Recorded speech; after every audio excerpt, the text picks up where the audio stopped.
man goes poop. It's just you got a problem. when you say the man goes poop, or there was a boy. You love to say there was a boy. What's going on there? He's a boy. Yeah, you love to say he's a boy. That's been your new tick. I mean, everyone. I do think any comedian or anyone who's around comedy or anyone who has to produce comedic content just develops ticks. Like I've got such issues. Yeah. Of just saying, completely, like Paddy has a real problem, but Paddy started doing Hitler speeches. He goes, Heinz Feinens kleiner Reinen, and that's a pretty aggressive tick to have. But you say there was a boy. No, I go, he's a boy. What does that mean? I actually traced this back with Adam the other day because I think I was workshopping a character with him, and it's anytime I had baked beans. He said because it just come out of me, and he said, I don't think he said I can confidently say that no one on the planet has said he's a beanie boy as much as I have, because every time I got beans, I go, he's a bean boy, he's a beanie boy. Do you think you're number one on the planet for saying he's a beanie boy? Yeah, maybe he's a bean boy because I have a lot of baked beans as well. But the ticks you developed. There, you play a sort of narrator character. So what? And it's always about a boy. Or I feel like I'm now in some sort of director's interview.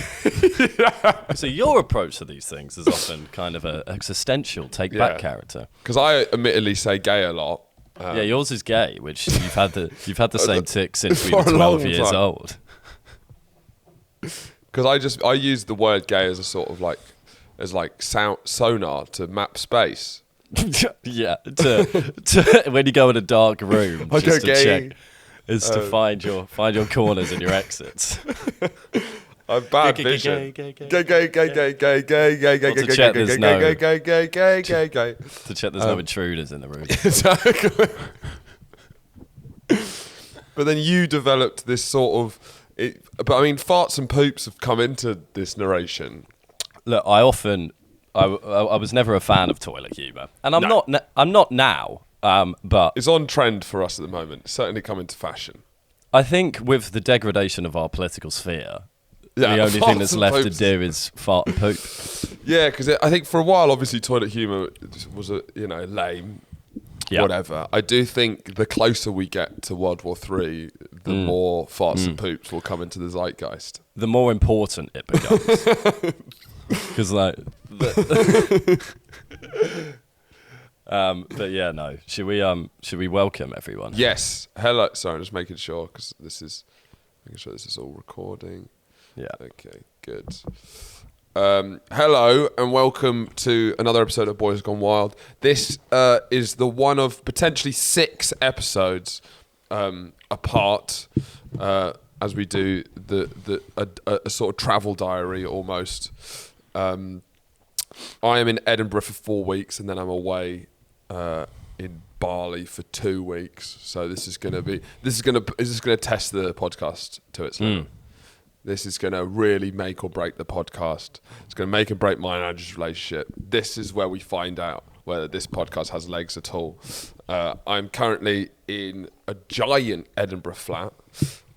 Was very surprised. It was so hard to find a place, and now we've found this huge flat where every room's way too big. There's going to be about 9 people living here. I came back last night late, and there was a stranger in the room. I mean, he'd booked in to stay in the room. I'm having a carousel of strangers staying in this room. I'll be here for the whole month. As you can see a bit of Edinburgh outside. Oh, wow. Yeah, wow. So the strangers are going to be staying there. Which one's your bed? I'm going to be in the double bed there. Oh, you paying a premium for that? No. Cool.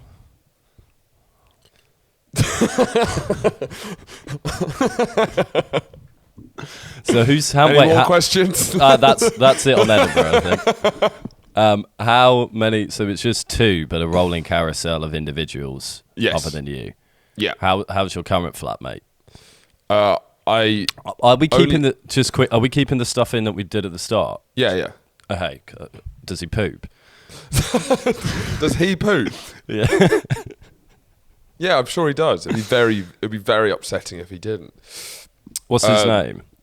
I haven't got that far actually. Well, I came in and he was asleep, and then I woke up in the morning and we said hello.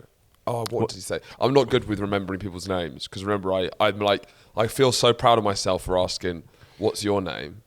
Right. You feel proud of yourself for doing the bare minimum in a social situation. And then someone says their name and I'm too busy going, fucking, look at you go, boy. Killing it. Well, I find I'm bad at them as well. I'm terrible at them, actually. Yeah. But in a group situation, when you're going around and you're meeting like 4 or more people, I just don't even try. Give up from the outset. Never even try and remember any of their names because there's too many. So do you ask what their name is? I'll go. Well, you go around hi, mate. Cursory. You introduce yourself, and with the expectation that they'll introduce. Yeah, and then back. you do your neoliberal politician smile. Yes, I have. How you doing? Good to meet you. Good to meet you. You go weirdly Blairite when you're when you're meeting a group of new people. It's like you're doing a sort of press op at like a factory in Warrington or something. Hi. It's true. Yeah, hi. Thanks. Lovely. Can I count on your phone? I love what you guys do for the community. Yeah, incredible work. Yeah, let's just smile for a photo there. Brilliant. Thanks. Yes, my name's Andrew. Yeah, for you. Well, you've got to start off strong before the ridiculously comes out because you've got to get them on side before you make a poo joke. Yeah, the poops and farts come out. But yes, no, I'm in Edinburgh. So you're not coming up this year? No, not this year. Not this year. But yes, no, it is one of the best places in the world. I do love it very much. It's absurdly like when you come up here, you'll be surprised that people don't talk about it more because it's just like ludicrously fairy tale. The whole thing is this medieval Gothic. Are you talking about Fringe or the city? The city. Talking about the city. I've heard many good things, but. So you do feel like you're in this sort of weird medieval fairy tale for a while, but a big downside of Edinburgh is they seem to, because everything's so old, they seem to never, every flat I've stayed in, they can't flush poop. All right. Do we have to do this? I've already made too many poop jokes. No, but I'm saying this is not a poop joke. This is a poop observation. Apologies. Continue, I guess. Yeah, this wasn't me. This is a genuine thing. Is that none of the toilets have strong flush? Right. Why do you think that is? What would you put it down to? I would put it down to. It feels like Edinburgh's boom years was probably just about when toilets were coming into fashion. I wonder who invented the toilet. It sounds like you wouldn't be surprised if a Scot invented the toilet, would you? Tom Eilert. It was Crapper, wasn't it? Who invented? Well, now we're on our laptops. We can look up stuff, can't we? Who invented the toilet? I would not be surprised if it was a Scot. I've got four. The Scottish inventor, Alexander Cumming, who granted the first patent for a flush toilet. There's also Joseph Brammer, John Harrington, and Ismail Al-Jazari. We can't rub their names out of the toilet history. Okay, so flush toilet seems to have 4 different inventors from all over the world. I wonder what Ismail Al-Jazari's claim to the... Because he was in 1136 in Upper Mesopotamia, which is modern-day Iraq. Yeah, what were you doing in Iraq? Well, that naturally he was to the flush toilet. Naturally, he was also well known for building the automated process of moving peacocks driven by hydropower. All right, I think that's a bit water raising machines. Okay, so he's all right. But as I thought, it seems like a very Scottish invention of that time. So then why would that track that they're the worst? I'll tell you why. And I think this is a weird thing, which is partly why they settled. They rested on their laurels and thought, great, well, I think at least we can shit somewhere. Why it doesn't need to go anywhere? But I think this goes back to why British infrastructure is so kind of a bit shitty. A lot of things just don't seem to work. It's because Britain invented most of the kind of basic modern things because of the Industrial Revolution. What things do you not think work? Because I hear this a lot, and I'm actually quite happy with the infrastructure here. Yeah, but you go to other countries of similar wealth, and it just works a lot better. It makes a lot more sense. It's more efficient. Just an example. Europe, trains. Not trains. Well, I just don't hate them that much. Sinks. You've got a problem with British sinks. Our sinks suck. Think about our house. To go off, to begin with, we house. Can't use our house as a barometer for anything. We can use Nothing works in our house. The amount of times in Britain, you've got a hot tap, which pours water that's way too hot, and a cold tap that pours water that's way too cold. And to have any sort of reasonably temperatured water, what I have to do to wash my face is I get cold water and then hot water, and I'm sort of DJing it. I'm mix and matching it. You are, yes. And similar to why Edinburgh toilets don't flush well, is because they invented the toilet. And I'm not saying who invented the sink. I'll get it up. Give me. Because I wouldn't be. Can you get up who invented the sink? Because I wouldn't be be surprised if it was an English person. Because our sinks suck, and I think it's some reason. I think it was another Scotsman who invented the trains, and we have bad trains comparative to the rest of Europe. All right. It was the United States. Okay. A sink, also known by other names as a skin, a wash bowl, hand base, and a wash base. That's not the right bit. Yeah. The USA. The USA. Anyway, I think the reason why, if you invent something, it ends up weirdly shitty, is because all of our infrastructure, a lot of it is industrial revolution. And it was more like, no one's ever done this shit before. So it's like, it's the first attempt at all of these things, mapping out how to do shit, sewage, drainage systems, the underground, all of this stuff. It's the first time this is done. So then when you go to places like Dubai or Baku or, modern day Shanghai, whatever. Should I just keep naming places? If you wouldn't mind. Please. Just give us a couple more. I mean, Riyadh in Saudi Arabia. Now I get what you mean. Yeah. Understood. They have a fresh start to lay it out afresh. Here, the infrastructure's laid down. It's hard to change that sort of shit. So I feel they haven't changed the toilets since fucking the Scottish cunt invented them. And then everyone else who hasn't had toilets, and for the whole time, the British Empire in the 1800s was laughing at other countries. They were sitting on the toilet, crapping away, going, you don't even have toilets. Have you considered going out and meeting some friends at Edinburgh? Instead of just staring at toilets and contemplating the Industrial Revolution. I considered it. You're just looking at your unflushed shit. No, I actually, it flushed today. Okay, good. But wait, so did it actually not flush? No. Okay. But the point is, there's two toilets in a house for 9 people. One toilet they say do not use unless emergencies for anything, and only. Are we talking poop emergency, piss emergency? Yeah, I think poop is like just don't even go near it. All right. Just this toilet clearly will sink. block immediately, and it's only if you have to go for a piss, maybe give it a go. Then the other toilet has a big sign that says do not put in any sort of sanitary things, do not put anything other than, and then it's like with shit, just be careful. It's kind of saying. So it's like, all right, that's the only. Be careful with your poops. Yeah. Okay. So Edinburgh is a city where you must be always cautious about your poops because it invented the toilet. Because it invented the toilet. And every flat I've been in, it's always been just like old-timey flushes that are just a bit.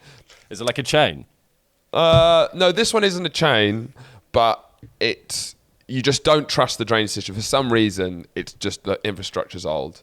Because that's actually, my stepdad always laughs at me. For my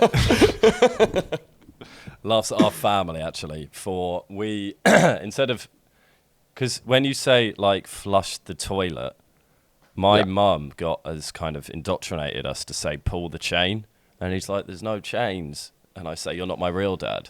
Rid me of the chains of divorce, stepdad. Please, is what I would say.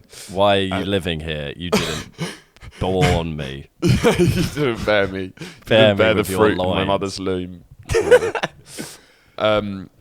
That's strangely quaint for your mother, I feel. Pull the chain. Sally's a very quaint lady. She's quaint. Yeah. No, I'd say she's queer. Sure. In the old time sense. Quaint. I think she's quite quaint. What does quaint mean to you? Well, let's look it up on the old internet. No, quaint. God, you're having an absolute field day. Quaint means... that's a good question. For me, it's a rural It's a rural lady who like dotes about in a peaceful setting. Dotes, sure, but then quaint, I would say, dottering around in a thatched cottage. Well, that's almost exactly what I said. No, is Sally's? I said Sally's in a house rural thatched? setting. We live right next to the Thatched Inn, the pub. Loads of of course, it's not thatched anymore. We've got to update the definition of quaint to modern times. No, I think you have to have a thatched roof to be quaint. Fair enough. Okay. I misspoke. No, I guess she is quite quaint. I guess so. Have you done a show yet? No, I start on the 5th, so still a fair bit. A lot of people start on the 2nd, the 3rd, so it's just starting to heat up now. Paddy's stressing. It's very funny. Why? He obviously everyone's a bit stressed, but Paddy is just as a stressy person anyway.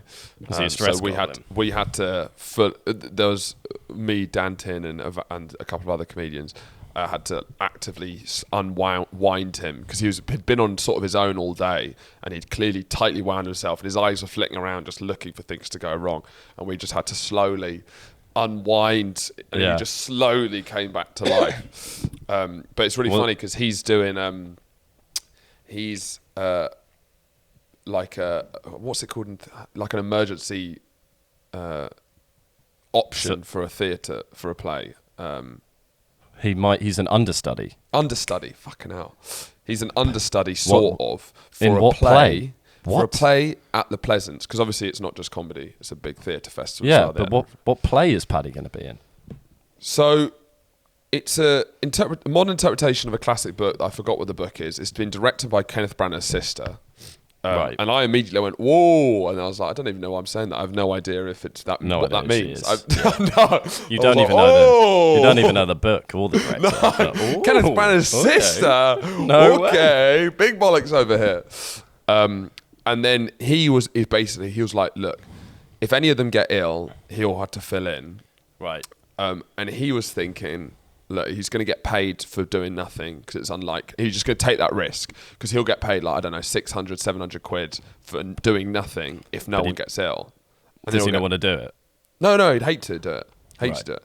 But what I don't understand, and then what he's found out, is he's not understudy for, he thought he was understudy for one character. He's understudy for any character, all right?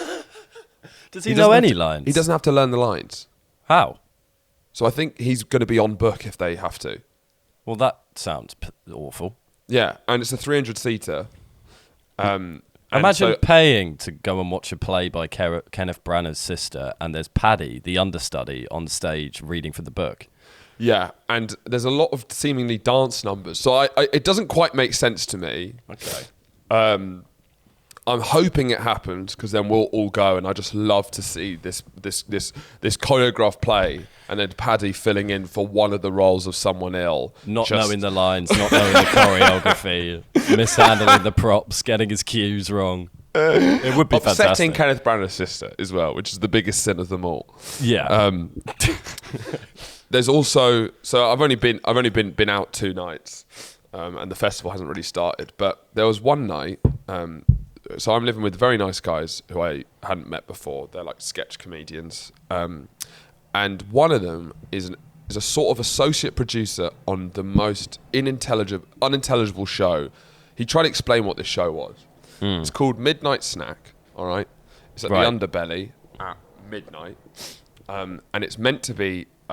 It's run by Mind Charity.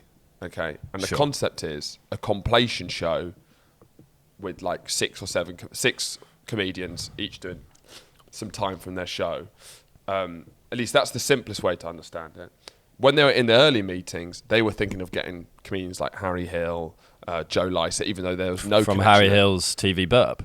Yeah, and even though there was no chance that he would even do something like this, their hook was every day the comedians come together and write a sketch or sketches to do between the compilation shows. So these guys clearly have no idea how comedians work. But so every single day, comedians.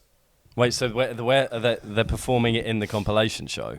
So they do the compilation. So they could do a bit of their show, but the main thing is Midnight Snack. Yeah, a random selection of comedians meet that morning and try and write a new sketch every day. For 30 days? Yeah. And now, dear. I know that no comedian in the world would do that, pretty much. They don't seem to know that, because I spoke to them and they're like, yeah, we don't really know what the show is, even though the festival starts in 3 days. And also, it's hilarious, on their description for the show, it says this babble about, it's very unclear what the fuck this thing is. And it's called a mental health thing. It's at midnight, and it seems like the most stressful thing for any comedian to be involved in. And it's got one of my favourite things. It says, pay what you want, which is a classic thing that it says. And then next to it, it says, estimated donation, 798 quid. All right? They're talking about estimated donation for the month, but they decide to put that next to pay what you want. So it reads like this insane show that makes no sense for a mental health charity, and then it says pay what you want, £800. no, pay what you want, but estimated about 800, 900 quid, something like that. £1 billion. Well, it's also going to have the Mind charity thing probably in there, so it's even more of a guilt trip to you're taking money away from mentally challenged. 900 quid, please. Can we have 900 quid? Thanks, guys. That's a tough bucket speech. Usually for this show, we normally expect like between 700, 800 quid. That's sort of what you'd expect. Per head. But yeah, I do very much hope that Paddy is forced to do that, even though it'd stress him out even more. Yeah. But they got 300 seats. I don't think they'll sell. I just don't know how they'd sell out that many seats. But what part of the reason why I brought up the Flush is, though I have a deep love affair with Edinburgh as a city, and if it was a person, we'd be deeply in love. Right. What would the person be like? I think it would be a he very. Or she? No, it's a man. Right. He. It'd be a very sophisticated kind of older man that I desperately want to like me. But the weak Flush. So your dad. Yeah, not that much older, and I'm telling you, Edinburgh is the least my dad vibe of any city. Yeah. My dad's a lot more Dubai. My dad's a lot more Miami. Shanghai. Yeah, exactly. I feel the weak Flush is like a weak handshake for a city. Does that carry? If a city's a person... Yeah. If the toilets don't flush, it's like, yeah, he looks good, he's very nice, he's very sophisticated. But it's just slightly weird that when we shook hands, it was just a bit weak. That's how I'd describe finding out that Edinburgh has a bad drainage system or a bad flush. Is that so? This is something that's universal across Edinburgh rather than... No, I think only this year I'd fully kind of accepted it, because... I was even speaking to more people with You finally accepted the flush. You finally accepted. I finally accepted. I've been years of denial. Stop fighting the flush. Yeah. Just let it happen. After years of denial. But yes, no. Talking of flush and farts, we did release the fart sketch. Oh yeah. Which was a departure from our style, and it didn't do like amazing. Sure. Well, it did badly. It did. To be honest, it didn't do well at all. Which I wasn't really surprised about. It wasn't surprised about, because it goes one of two ways when you do a fart sketch. It's either like it really hits like a much needed note, or it doesn't. But it is quite embarrassing. A sketch it could have ended our career in some ways. It's embarrassing a sketch not doing well when its punchline is farts. Do you know what I mean? That's what I was thinking. I was like, we've had sketches that don't do well. It's just the rub of the green. Yeah. But when the punchline is farts. Yeah, when you're going for something with no thought behind it whatsoever other than farts are funny, and it turns out that they're not as funny as you thought they were, then it's a tough one to take. It wasn't fun refreshing the TikTok or anything, and just not seeing it go up. I was like, yeah. We need fair enough, lads. Take our medicine here. well, we thought it was fucking hilarious when we. No, I still stand by it. I think it's very, very funny. But also, I don't think. It's hard to watch. Farts are hard to watch. That's because I found when you were sending me edits to give notes on, I struggled to watch it. Yeah. I think mostly because it was me, the farter. Was it implying that you're doing giant farts? Yeah. Well, that's the whole sketch. Sorry, my thing's on. But it was. It's not. It's the visceral nature of the sounds isn't always the most pleasant thing to sit through. Yeah. So although it can be funny, it's fundamentally still unpleasant to watch. Yeah. I think that's where we went wrong. But Yeah. that won't be our last fart sketch. No. I'm telling you, things are heating up in the Yeah. South China Sea. We're a couple of steps too far ahead of the game. Yeah. What do you think? We're like Van Gogh. Yeah, exactly. That will be the one they pick up after we die. What killed ourselves for not getting enough views on TikTok. But we're just too in touch with the geopolitical trends and where we're A headed. lot of people are not reading. They're not reading the news. BBC News. They're not reading the BBC News homepage, and they're trying to talk about it on a podcast. We are so out of touch. It's hilarious. Yes. So we also get a little view into your room. Yeah. Which you do have someone commented when I think I did an Instagram story briefly where we saw your room for some reason, and there was a lot of comments saying how sort of funny it is that your room's like a teenage boy's room. It is. Yeah, it's very much. I had a lot of grand ideas for it when I first came. Yeah. Did you ever put that Did you ever frame that Amy Winehouse poster? No. Still right there.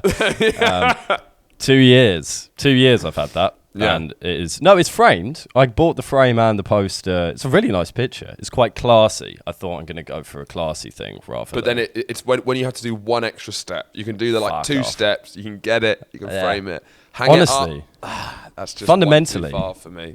I actually think we have all the materials to hang it up in the house. Yeah. But now it's gone. I thought about it the other day. I was like, I'm never going to put that up. It'll just be weird if I put it up now. Do you think? Yeah. It's past its sell by date. Well, I think that the tactic I've realised is it's like if you ever move into a new place, don't let that energy stop for as long as possible, because you get in the mood of like when you're already moving stuff in, where you're laying stuff out. Yeah. How your room is set up is how it's going to be. Yeah, no, it's true. What the work you do in that first week, that is what your room is going to be for the next 4 years. Yeah. So you've got a week to you just need to put as much work in as possible, because you'll never add to it again. No, I'm saying one. I'm not saying just you. No, it's true. No, it's absolutely true. Because I've got that. I had that idea for like this poster wall type thing, and it's about a fifth filled. And it's just Anthony Bourdain, a hologram of a shark, and a hologram of Ho Chi Minh / General Jap. So actually, my poster was 50% holograms. You know the thing when you... Yeah, I've been in your room. I'm explaining to the viewers. Okay, well, okay. You know the thing that you flip it and then there's two. And, you walk But it feels like I should respond to this, or is this just not to me? Because you're saying it as if you're waiting for a response. Do you know how to broadcast? Do you know how to broadcast? Have you forgotten? Okay. Yeah, I do know those things. Yeah. Yeah, I do know those things. So the drum kit, what's our thoughts with this? Because obviously this is a big... My thoughts? a controversial piece in your room, seeing as it takes up arguably 20% of your room, maybe 10% spatially. Oh, at least 20. Yeah. So fundamentally, in a way, it actually takes up 50%. And having to leave the kit behind for you which you're using now, I had to go into your room, and I'm navigating the drum set. It is in a very, I do feel, you're extraordinarily solid in your mental health, considering that seems absolutely hellish. Every day you have to sidle past a drum kit. It was bad when you came in, because it was bad over the weekend. I've adjusted it slightly because you had to put it back. When you want to, because I had a couple of long sessions and you don't want your arm to hit the wall. Yeah. That's the thing. If you want it, it's pointless. You either pack it away or you go for it. If you pack it away and push it in the corner, you've got room space. If you do half and half, you can't really drum properly. Yeah. So you got to keep it out there. But I've got no regrets. So what is your thoughts? Drum for life. I don't care if it wrecks my mental health and... That's actually my first tattoo. Does it have a negative effect on the vibe in the room, having a giant drum kit? No. Do you not think it chokes out the kind of vibe when you have your girlfriend over? Look. Does she have anything to say about this? Not really. Well, because she's a musician. You pick submissive women anyway, so they're not. Yeah. So they don't. And I can beat them with the drumstick if there's any issues. No, I think she romanticizes the idea of me being Yeah. Okay, I see. But that's the thing as well. It can be difficult with sex because it's like You don't. You can kick the bass drum. Sex is difficult. I'm glad. Sex is hard. That's Can we finally talk about how do you do it? It's difficult. It's difficult. Well, no, because if you're like, over the bed and there's a bass drum down there and you kick That's it. not me. I'm under What? the bed. Oh, you're right. Of course you're under wait. So, can you get on the bed and show me? No. That's a no. Well, like if you're not traditionally show me where the foot would hit the bass drum. It's not like if someone is tradition. It's not like you're fucking someone who is lying on the bed, right? But when I have sex, I only take up 10% of the bed. Yeah, but you don't have very imaginative sex. Yeah, so we make sure it's 10% of the bed. 10% of the bed, just in case anything happens. So you've got 90% for layoff. No, like if she's on, I don't want to get too much, but if it's like you're she's on her bending trotters. over the bed. She's on her pig trotters, oinking away. That's the end of that segment. It can, if you want to have quite acrobatic / mobile. Yeah, I forgot. Yeah, the acrobatic sex is the dudunch. Is that the noise that can often be heard? Yeah, and then it sounds like every pound is a punchline, which is a nightmare. No, it takes up too much space, but it's okay, And for the mental health comment, it by far does more for the mental health than because of the positive sides of drumming. Man, get it all out, yeah. Oh no, 100%, without a shadow of a doubt. Because you drum the last couple of days I was there. You had 2 long sessions, and I had a friend of the pod, Sam Ely, over, and he was like, "Wow!" And I had the drum because you can hear the smashing, not of the drums, yeah. The tip-tap tapping. It's an electric drum kit, so it's all going through my headphones, but you can hear the actual sound of the... And I've done this gag with, I think, 2 different people. Yeah. Maybe 3. Andrew's busy... It's wanking? Yeah. Yeah. All right. It's not, like, amazing. So fucking predictable. It's not amazing, but the fact that it changes the noise levels and it lasts for about 2 hours, and that there's so many different noises, like... Yeah. It's still very funny, implying that you're furiously masturbating in your room, just because it's the length of time and the variety of different variety taps. of sounds. Because it really plays to the imagination of what is he doing? How is he wanking like that? I'll show you. We'll give it a go. You'll try anything once. Bookmark boys. All right. So look. I don't have the bookmarks with me. Did you bring them? Oh, brilliant. This is going to be a tough 6 weeks to advertise bookmarks. Well, I'll just bring them down. We're still going to do it. We can do the same. I'll just bring them down. We don't have bookmarks on us right now, but it's important that we say right now that if there was any bookmark small ethical business that we were going to buy from, it would have to be Bookmark Boys. Yeah, that's the only business I buy from. I've stopped buying bread. You just bookmarks for breakfast. Bookmarks for breakfast, lunch, and dinner. It's like Help for Heroes. It is. How? You know what? I haven't heard Help for Heroes in years. I used it as a punchline in conversation, and it went down well because people hadn't heard it for so long. Yeah. It's the perfect amount of time where you get the guttural laugh because someone hasn't heard the word in ages. Yeah. I think I was implying we'd do something for charity, and then I said for Help for Heroes, which is, I think it's the funniest charity punchline you can do at the moment, arguably. Yep. I think it's a very funny one. Yeah, no, I think it's because I remember Help for Heroes when we were at school. That was when it's that was the big age. thing. A few boys shave their heads in honor of Help for Heroes. But we have a lot of people who get very emotional about that sort of stuff at our school. We do. Because of the nature of the school. And it's also... a lot of boys who... There was, because do you remember this? And it's like, great, you're raising money for charity, utilitarian, means to win ends, fine. But there were some cunts that just wanted their hair cut. Yeah. There was one guy who just said, I want to try out a shaved head. And then made it like it was for the heroes. Yeah. I mean, he did help the heroes. Yeah. He did. But at what cost? Yeah. Oh, that's fun. Get him on. Yeah. Yes. We're just gonna have to contend with this. Just Yes, yeah. Keep going. This is just part. I told you it's gonna be it's a big 6 weeks. Yeah. But did you ever have the Help for Heroes charity bands? Were they the? Were they? I remember the blue and reddy sort. I don't think were they Help for Heroes. Yeah, those were Help for Heroes. That was the big. that was near the golden age of charity bands. Yeah. I definitely had one charity band. Mm-hmm. I didn't really push it too far. Did you watch the Women's Euros final? Yeah, I did. Half of it. Where? Oh, Christ. What? I was having lunch. This is not what a feminist looks like. No, it's not what a feminist Have you seen like. a picture of Benedict Cumberbatch wearing a T-shirt? Yeah, That says, "This is what a feminist looks like," and pointing at himself. Yeah. I'm glad that I feel even the mainstream has realised that sort of stuff is cringe now. Yeah. Because there was a really embarrassing period. I think it was when Emma Watson was at the forefront of feminism before intersectionality became sort of mainstream. When it was like led by her.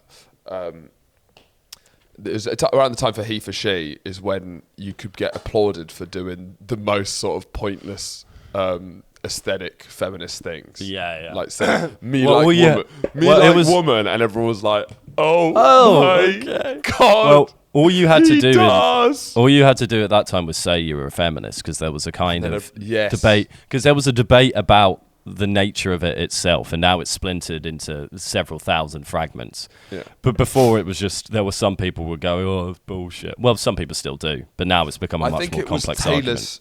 It was Taylor Swift not feeling she could say she was a feminist because the big bad producers thought it would disconnect her from her base, which is, God damn it, it's one of those guys. That's Taylor Swift's base. At the time, she was a country. She her roots are in country. You must know this. I guess so. But like what? Men, goddamn. Yeah, I guess. Yeah, maybe not. Maybe it wasn't like middle-aged men saying, sipping whiskey on the porch. Taylor, you used to be an artist. Used to be an artist. I used to respect Romeo you. Juliet. You haven't made a good hit since that. Romeo Juliet. Yeah. We'll be alone. I love you. I don't know how that goes. I think that was the turning point. And Katy Perry in interviews would say sort of no comment when she was asked if she was a feminist. It was basically when big female pop stars, it became, and this is the problem with this sort of stuff, because it's the same with like Cara Delevingne and stuff. It's like, as soon there's a tipping point where it becomes negative to your career to say you're a feminist. So no one who's mainstream or important does, and then it just becomes positive that you do that. Then they all do it and act like they're some sort of like radical, like they're the suffragettes, and that's when Cara Delevingne starts like peg the patriarchy and all this sort of stuff. And it's like, as soon as it's safe to do so. As soon as women's careers soon as it's not going to impact, as soon as it's not going to impact the money in their pocket in any way, it's not going to affect the their opposite. sales. It will make them more money, and if they don't do it, but if you take a risk earlier on, then it might impact their sales, and then it becomes, well, it will impact it if you don't do it. It's all a finance game. It's all money. Wow. Jeez, it's too early in the morning for that. So how much did you watch? Because this is what feminist looks like, because I watched all of it. All right. And BB doesn't like football, so she wasn't interested, and then she decided to give me a pedicure. Well, what's the foot? Is that a pedicure? Sure. Yeah, makes sense. There's manicure and pedicure. I think that's a pedicure. She clipped my toenails and sort of properly cleaned them up while I was watching the women's football. I couldn't really work out. Because it's kind of feminist to get a pedicure, but from your girlfriend as like an act of service isn't as. Yeah. I think you're neutral. I think you manage. I know you're just tipping into feminist icon because you're watching the Women's Euros and you're getting a pedicure. Yeah, the pedicure's from your girlfriend, so you're not ultra super great feminist. You're just like, you're a feminist. It's got metrosexual points for the pedicure. I think that actually metrosexual points where my girl boss slay queen major points come through is the fact that my girlfriend isn't forcing me to watch it. If anything, I could easily change the channel, and the woman in my life wouldn't care. It's me as a man solo watching it, but with no assistance, out of my high chair, with no bib on. Sure, but you are also a football fan, and I think that in some way negates, because you're not just doing it for the girl power, you also want to watch the game. How much? No, this is what a feminist looks like. Go. How much of the actual tournament did you watch? Yeah, I know it's that. I've got to get that T-shirt. It's such a good T-shirt. That is fun. Because it's also because he wore it for a photo shoot, but like, would he wear it out and about? Of course he fucking doesn't. If he does, because what if you're taking a shit? Because anything you do in that T-shirt, what if he's assaulting a woman? A catcalling women on the street. Hey, let's put to the T-shirt. This is what a feminist. Yeah, but even implying that he is trying to be just base level feminist, just anything you do, it just becomes a bit absurd because you've got that T-shirt on. It does. Benedict Cumberbatch obviously doesn't wear "This is what a feminist looks like" and has never worn it other than that one occasion for the photo shoot. It's just a fact. But how much of the How much of the actual Euros did you watch? No, to be fair, bad. I didn't watch any of it. I would have liked to watch the quarters and the semis. I would have if I wasn't gigging. Much like a Glory supporter would, not really follow the team, but then would suddenly get jacked up about them in the cup final. That you're like a Glory feminist because you haven't supported the struggle, but you're ready to jump on board when they take home the Euros. Yeah. Is that the ones who have sex in glory holes? Yeah, no, those are the ones that have sex in glory holes. Exactly. I do that a lot because I'm a Glory feminist. Have you ever seen one? It's more of an American thing, isn't it? It feels like a bit of an urban myth, doesn't it? No, it's not. Someone was talking about it. I've watched some videos online about it. Yeah, Pornhub. No, there was a guy talking about it on a podcast I was only listening to yesterday, and they said that they're technically. What was the podcast? Kill Tony. But he said, Sue me. No, this guy got jailed for 8 years because he did something abhorrent, because he was working at a gas station where there was a glory hole, and then he got in an argument it was like a gay glory hole, and his job was to go in there and mop up the cum afterwards. But then he got in an altercation with someone who wouldn't leave, and then did something that he didn't say, but they got him in jail for 8 years. So I presume he assaulted the man. He punched the dick through the glory hole. I think he punched the dick. He said, "That's enough now, sir. You've had your fix. There's more people who want to use this glory hole." Yeah. It's like when someone's mopping the floor of Tesco's and then someone with muddy shoes just walks straight through it. I think he was probably mopping up the cum, and then a dick through the glory hole was just carrying on coming. And do you know how... Yeah. Do you know how glory holes work? Well, it's a very... Would you put your dick through a glory hole? No, I wouldn't put my dick through a glory hole. You see, I would. I would. Would you? Yeah. You got to go for things in life sometimes. That's what I think. When people say, climb a mountain, go and see the world, that's what living is. Do people say that? Climb a mountain, goes... Yeah, I guess so. In that order. But I think really living life is putting your dick through a glory hole in an American Midwestern gas station toilet. But do you have to organise it with... No, that's the glory of the glory hole. But then you could be waiting there for fucking ages. That's a risk you're going to take, man. And how long... I wouldn't be able to keep my dick erect, so it just look... Sounds like a you problem. I don't think you're cut out for the glory hole, frankly. I think there's definitely there's a lot of gay sex in Hampstead Heath.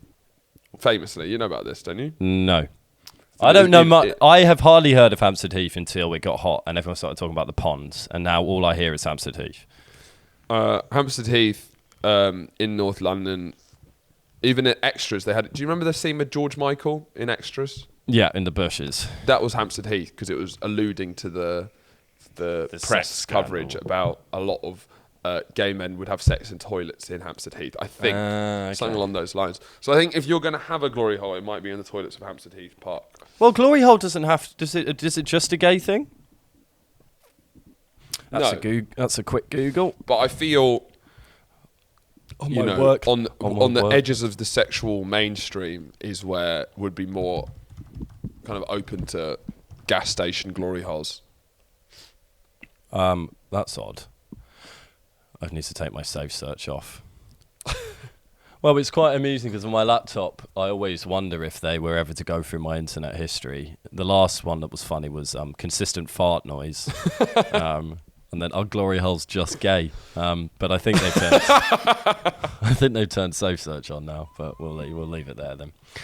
Sorry, what was? I don't think it is just gay. But I think it's also. I think a lot of truckers did it. I've been learning a lot about the trucking scene. Yeah, truckers, long journeys. Lot you lizards. get lonely. You get lonely. Lot lizards. You know what a lot lizard is? I don't know what a lot lizard is.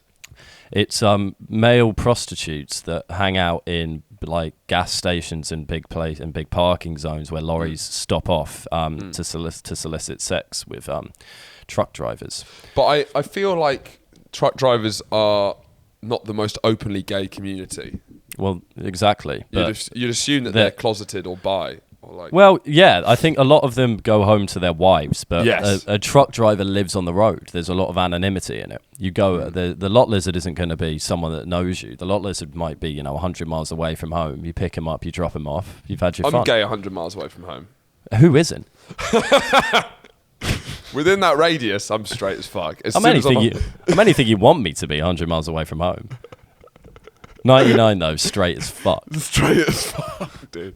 As soon as I just feel it, as soon as I'm 100 miles away from my mother, I'm gay as fuck. Men start to look a lot better. Start checking out some male booty.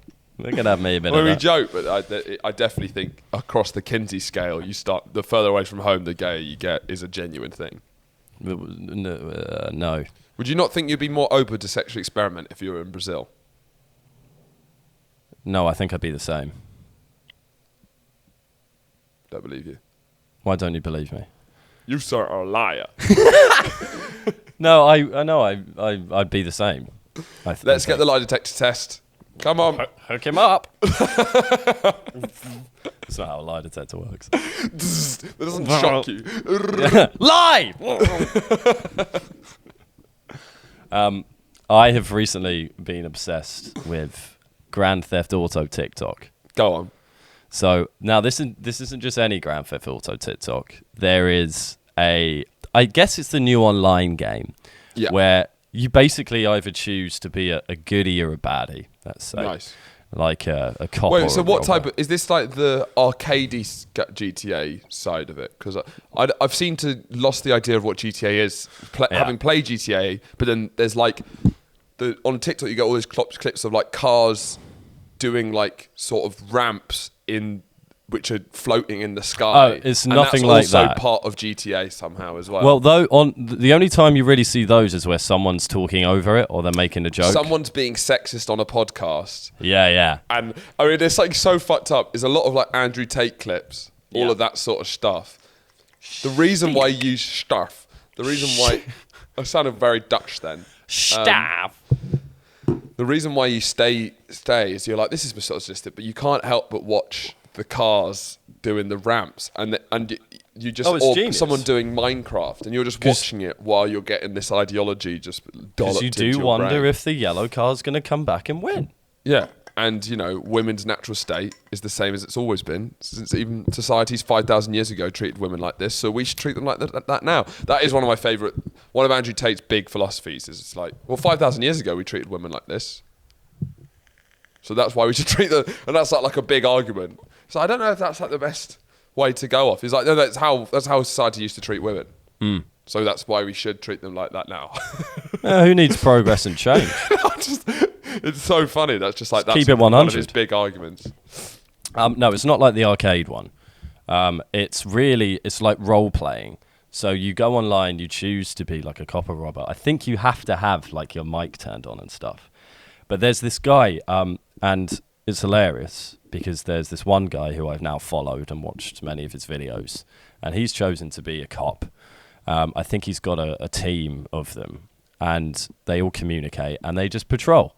They patrol the city, they look for bad guys, they find them, and they catch them. And the series... And all the bad guys being played by other people? Yeah, I'm pretty sure. So this is GTA Online, where you... Yeah. But you like choose your thing. And literally, I saw him pull over another player for having an undrivable vehicle because his tyre was slightly deflated. And what did the other player do? He complied. He complied. And he went to the garage to go and get his tyres pumped up. So what's going on there? Is it two very funny players who planned this beforehand? Or Nope. do you think it's just... Nope. Because it must be he's just clipping up he's playing like 10 hours and then Yeah, he'll yeah. just clip up when someone actually... And he just happened to come across a very funny player who also gets it. No. That's not funny. There was no joke in it whatsoever. No, that is funny. If you're on GTA no, it's and funny. you're complying with tyre You're not deflation, getting it. It's funny for us. It's not funny for them. These That is guys funny take for it. them. No, it's not. I'll show you this channel. These guys, he takes it unbelievably seriously. You see his face while he's doing it. He is not joking. There is not a hint of a smile in him whatsoever. So he's seriously sincerely trying to pulling an online player over for having a slightly deflated tyre or a bump in his bumper. No, or something like that. it's a character. It's a bit. Surely. No. You think? Can we get it up? No. No. No, 100%. Because I'll send you the channel after, Yeah. and we can do a recap next week. But if you go through his channel, the whole thing is there's obviously the action stuff which happens, but there's a lot of him just pulling people over, and it's his job. And they take it so seriously because it's a proper role-playing game, so they're like, we might as well do it properly. But the shit that I've seen one guy being like taken into jail. You probably take people to jail and like lock them up, and there's people working in the police station. It's a fucking different world out there. Does it make you want to get it? Yeah. Quite a lot. It's one of those things that I like that kind of shit. Because me too. Yeah. whenever I do, it's like back in the day when I used to do career modes on FIFA and stuff, I'd make my own player and be an individual player in the team. I like the realism of the game. Yeah. Yeah, and I like long careers, so I think I'd actually thrive in it. But I wouldn't be able to get over the awkwardness of having a mic and talking to other people on the internet and being like, you're under arrest, sir. Can you put that weapon down, please? Yeah, I've never made the jump because I feel it's past the point of no return. But it does seem like it's the also most lame. Yeah, the most fun gaming can be is when you all exist in a fantasy world, and you're all just talking to people. Yeah. But yeah, maybe we should do that. Maybe we could make Patreon content of us going around as a buddy cop, because we both got a buddy cop duo. We got PS4s, both of us, so we could both do GTA. That would be 5. pretty good Patreon content, actually. Just us both going around. Yeah, just arresting people. Or would we be cops or criminals? I think cops is funnier because we could. I think us two are the same police car. What, crooked cops? Crooked cops. No, Coppers. no. By the book. By the book. We don't do anything out of the rules or untoward. Yeah. So, we didn't really talk about the Euros though. Yeah, we didn't. So you've actually managed to shut this conversation down a bit, which means implying that maybe you're not super proud of the lionesses. I am super proud of the lionesses. You don't seem particularly excited about the lionesses win. I am. It was just a few days ago now. All my pep is burned out. I've been lying in the streets. Did Eloise care about the lionesses? She was asleep. Well, that means no then. yeah. Well, no, it was me, Adam, Claudia, Adam's girlfriend, and Matt, and we'd had a Sunday lunch, and then we came back to watch the second half of the game. Big fat Matt, yeah. He was taking up the whole sofa, you know what it's like. He's a porky lad. And the only two women that were with us, honestly, immediately fell asleep. Yeah, I mean, it's the same with my girlfriend who could not even look at it for a second. You know? But and me, Matt, and Adam had coffee and red velvet cake and watched the game. And they were crying when they won. We were in tears. Floods of it. I mean, it is amazing. Absolutely. What an achievement. It's weird that England's actually won an international tournament. And I do think it's very inspiring. It's been interesting hearing some of the discourse around it. Have you found it quite interesting? Yeah. Because there's sort of like this weird...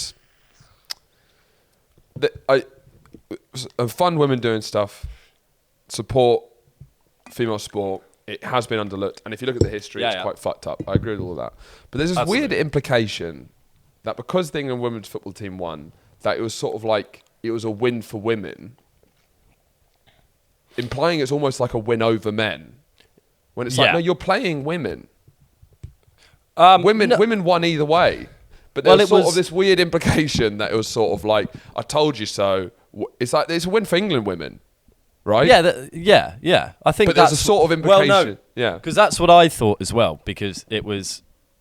there was a general discourse at the start, like these girls have won, like it's their win is for all women, and the advancements of just like women's sport and everything, which is actually true in England. Yes. But nowhere else, because a team's always got to win it. And it's always going to be women who win it. Yeah. But it was a slightly English mindset when it was...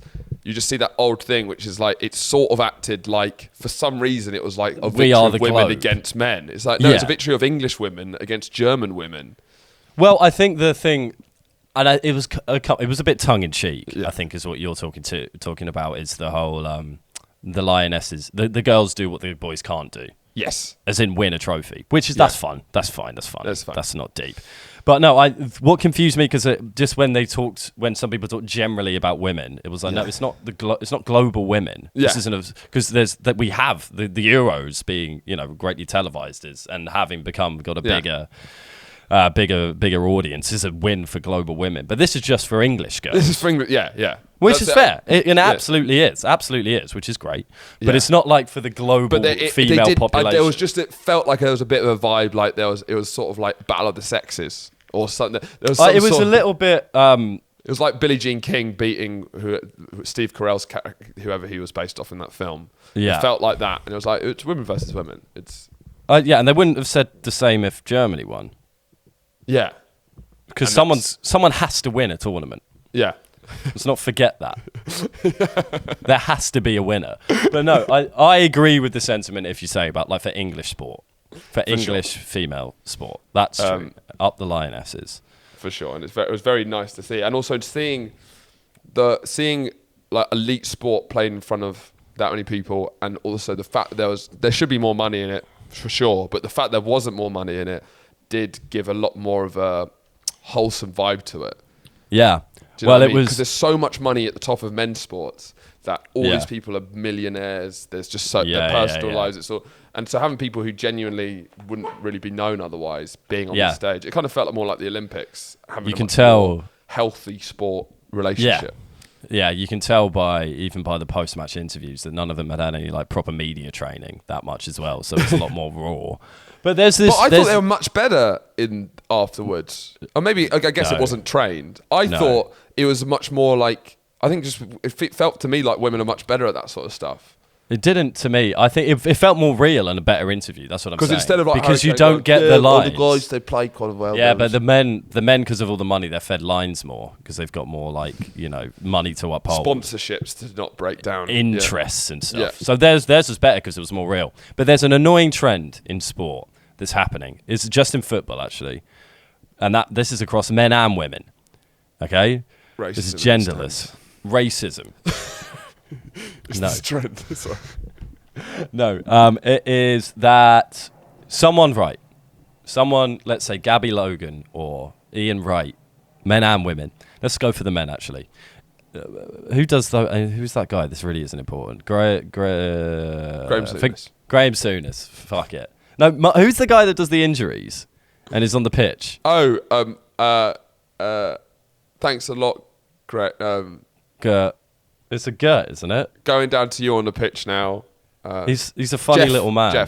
Jeff Shreves. Jeff Shreves. Jeff Shreves. Cheers, Jeff. Jeff Shreves, after someone's won a final or something, or just a big game, Jeff will pull someone over and start interviewing them. The interview's going fine. There's a lot of excitement. And then always now, one of their teammates just like runs over and like grabs the guy who's being interviewed and just pushes him. Was like, stop trying to get on camera. That's what they're trying to do. They've already like celebrated together. It's just like they're trying to get on camera, run into the back of the interviews and be like, whoa, I'm also here. I hate it.